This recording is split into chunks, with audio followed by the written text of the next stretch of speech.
Hello, fellow Auraxians. Today, I'm going to be answering a question that I've seen pop up multiple times over the past year. Why doesn't Daybreak offer server transfers? And the first thing I want to squash is this vibe I get from the community that Daybreak is either too lazy or is ignoring them, because that couldn't be farther from the truth. This icon that's been sitting in their database for at least a year now is labeled as server transfer.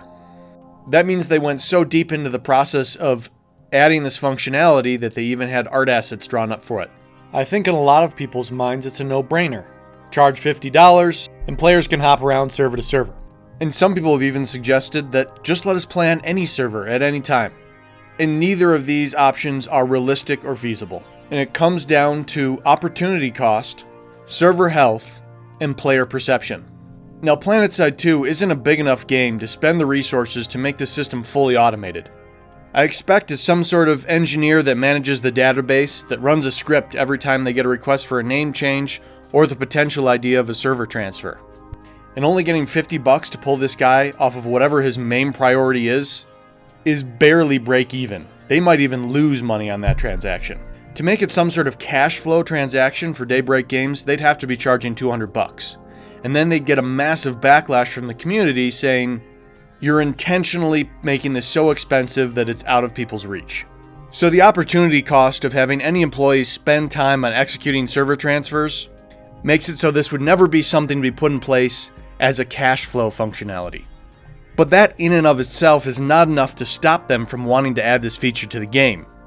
It really comes down to server health is why they know they can't add this option. One suggestion I saw in the community that's easy to answer why it doesn't happen is they should just let people play on any server they want with their character. There's a whole slew of reasons this wouldn't work. First of all, it would completely invalidate everyone's Daybreak game purchases. The reasons why people spent cash on NS weapons is so they could go play them on 6 different characters, or any new character they create when they delete an old one. Adding that functionality would be a big middle finger to all those people, because they could have just bought those weapons with certs on one character and now have been able to play anywhere. Sure, it would still help across the other two factions, but you have still gutted a significant portion of the value from that purchase, triggering a whole wave of buyer's remorse. And then even bigger than that is how the player perception would guide everyone to one server. All the servers would say, "Hey, we're the best, you should come here." One of them would eventually win, even though it's no different than any of the others. Everyone would flood to that server, and the end result is you might as well have just done one big server merge, rather than let everyone play on any server. And 5-10 years down the road, that very well may happen. And if you think players' perceptions are bad now about high ping players, just wait till everyone's on one server. Daybreak Games is doing us all a massive favor by keeping servers open across multiple continents. So it's pretty clear why they don't allow people to just play on any server. I know it's what you want, that flexibility, but they aren't providing it because they understand the ramifications of what would happen if they did. The results would be an increase in the problems you are seeing right now, not a decrease. And server health is also why they don't allow transfers between servers. Let me just run you through the scenario of what would happen if they allowed server transfers. They open them up, and within the first week, hundreds of people leave the European server where they're convinced all the Russians have joined, and hundreds of people leave the American server where they're convinced all the Chinese and the Korean players have joined. A week later, those servers have had a massive population drop. The remaining players are going to say, "Oh, there's not enough pop here. Let's transfer over to the other server." So 2 weeks later, everyone's transferred over to that other server, and we're back in the exact same place we are now, where everyone is complaining about these high ping players. So with Daybreak keeping multiple servers open, the people that experience these high ping players and really struggle with them have an escape route. I see all these players saying, "Oh, I'd never spend money on a membership again because they won't let me transfer." Daybreak is not allowing transfers for players like you, because they know how upset you get by these high ping players, and they are giving you a way to escape them. If they let you transfer servers, those players you are upset about would just follow you to that server. You know you don't need half the things you purchased on your main character. You go out and buy a membership and a couple boosts, you will have a new character brought up to speed in no time on that new server you move to.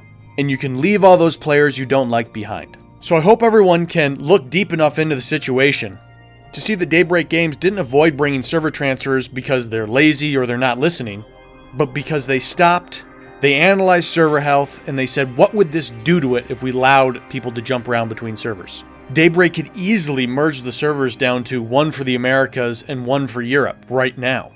Rather than filling up 1.5 continents, we just have 3 continents open all the time on that singular server for each zone. And boom, they might save 20 to 30% on their server costs right there. But just doing that would wildly exacerbate this problem. I'm very close to where the Connery server's hosted, so I get fantastic performance there, usually running around 30 milliseconds. Jumping over to Emerald, I'm already up at 80 milliseconds, which is completely playable, but I'm very spoiled, and even that half a step further behind cover that I die is annoying. I'm very grateful that they keep a server open so close to me. And by keeping 2 servers open in every zone, it gives players choice. If you feel that one server sucks for whatever reason, the outfit's on it, the ping, you have an option to go to a different server and still get reasonable performance. Okay, moving on to player perception and the speed of light. Like everything Planeside, the goodness or the badness of a situation is blown way out of proportion by a few members of the community. And then everyone out there that's less knowledgeable about how latency affects fights starts to believe that the reason they're dying to other people is because all those people are laggers, and it has nothing to do with their skill, their performance, how they approach engagements. I've seen this trend over the past year where it's the new hackuzation. Someone loses a battle even though they did everything wrong, and they don't look at themselves and say, what did I do wrong? They just say, oh, that player's lagging. I want you to take a look at some of this footage from a terrific video on interpolation in CSGO. The whole thing's a good watch. It doesn't apply directly to Planeside because hit detection is different here, but you'll still learn a lot about netcode. What I want you to take away here is he has created the most ideal online gaming situation. Only 2 clients connected to the server and in a tiny arena. And what happens? He still dies behind cover. Now magnify the load on the server by about 500. You have hundreds of players in an area, and then on top of that, the weapons aren't hit scanned. So on top of all those clients, you have thousands of projectiles. The long and short of it is, you're gonna die behind cover. It doesn't mean that player has an astronomical ping, or that the netcode is terrible. There are hard limitations to what server hardware and your computer's hardware can handle. And this game pushes the envelope at every level. You get spoiled by these Counter-Strikes in these Overwatch games where there's only a few people on any map, so it's almost real time. There is nothing in that 6 vs 6 you can equate to Planeside. Sure, you might find a small fight in Planeside, but the map is still 10 times the size, and the game still has to be prepared to render a 48-man gal drop. You are still receiving information on tanks that are driving by 400 meters away or an aircraft that's about to enter your hex. Just because you feel like you're in a small fight doesn't mean the game's not feeding you a lot more information because you are in the dynamic experience that is Planeside. And that does come along with a not as real-time experience as some of these smaller shooters. But because you know all this, it's very easy to account for. And towards the end of this video, I'm going to give you tips and tricks on how to do that. But there's a couple more things I need to discuss on player perception. There are players out there with high packet loss. There are players with high ping.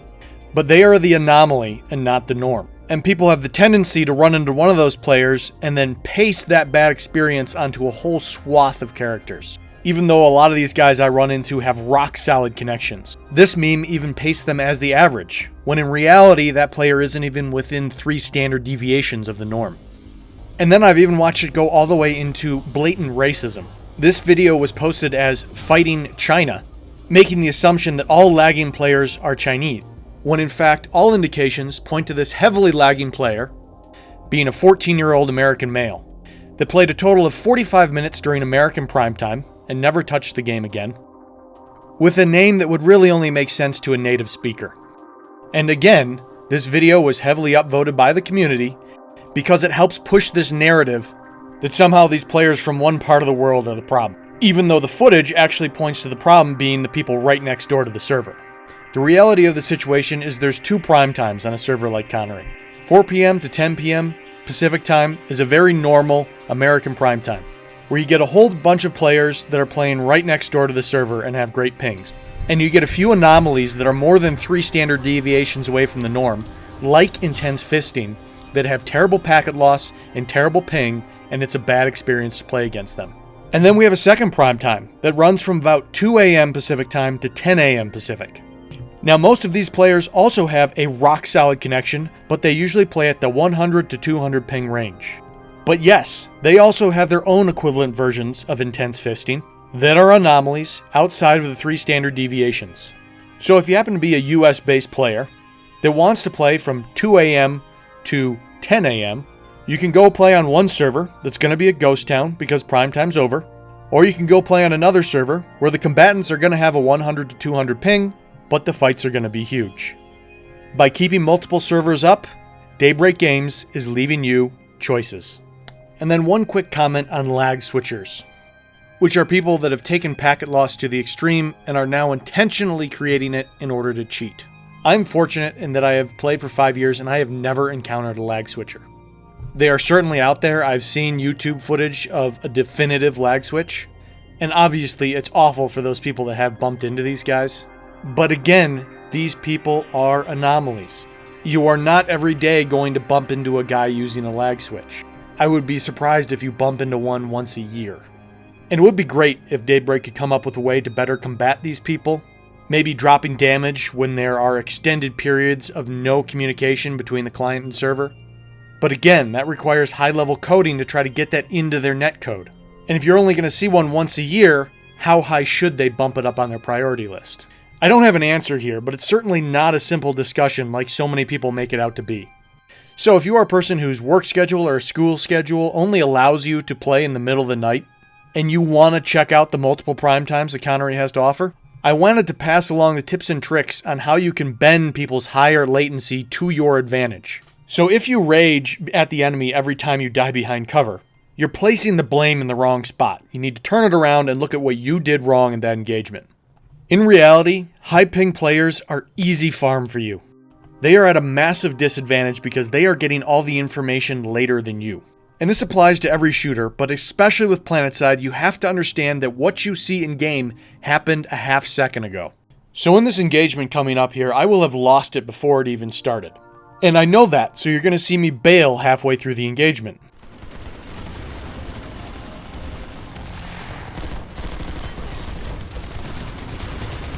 Okay, so let's break it down. What did I do wrong here? I turned the corner looking for targets in the grassy area before this powerhouse building. I look a little further and I find an infiltrator I want to engage, so I start firing on him. Now you're going to see Heavy Assault pop out from cover and start to engage me. Now because I know how netcode works, I know he's already been firing on me for a half second. Even though I still have my entire overshield and 400 health, I know that if I keep myself exposed any longer, he will win that engagement.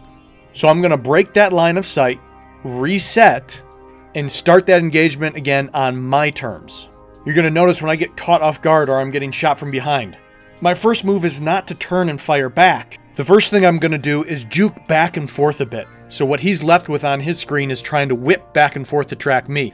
And while he's trying to track me, he's failed to keep himself moving, so I'm left with an easy, nearly stationary target to shoot at. Now I've moved into a building, a tight area, and they know where I am. Now what I find a lot of people do is they go and they hide in a corner, and they don't move until an enemy walks in, and then they juke like crazy, and they wonder, well, how did that guy shoot me so perfectly and accurately? Because he was shooting at a past version of you, so to him you are just an easy stationary target. And it's the exact same effect if you just stand at the top of the stairs and wait for them to turn the corner. They're going to get a whole bunch of rounds off on you before you even see them. So you're going to notice I keep resetting myself. I peek and then I move back. So now when I pop out and I do see a guy, I'm the one with the initiative. He hasn't seen me yet. So I get about 4 rounds off before he's even seen me turn the corner. And this is how you want to approach all engagements. You want to be the aggressor. The aggressor has the advantage. Now here's an engagement you've already seen in this video, but I want you to watch it slow motion now. Boom, right there, I've already killed him. I've won the engagement, and I didn't even take any damage. But, wait, take a look at my health as I walk away.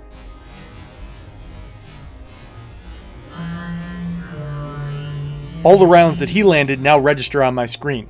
Now during that engagement, I was telling in my head, how long have I been exposed? How many rounds am I going to be taking? And that is the biggest flaw I see in a lot of people's gameplay. they are reactive to their health. They're watching their health bar. They'll let them get down to 20% and then they'll try to disengage. And that's not the fault of the other player. I don't think that guy would have had more than 100 millisecond ping. I don't put it on him that I took the damage so late. It's on you to know how much damage you're taking and having the presence of mind to put yourself a half second into the future during any engagement. Hacking players and players that lag to such an extreme extent that you can't beat them make up 0.0001% of the Planeside player base. If you find yourself attributing your death to these sorts of players more than once or twice a year, all you're doing is making up false excuses. It's time for you to go back to square one and start training yourself on how to account for netcode in your gameplay. That's all for now, fellow Auraxians, and I will see you Planeside.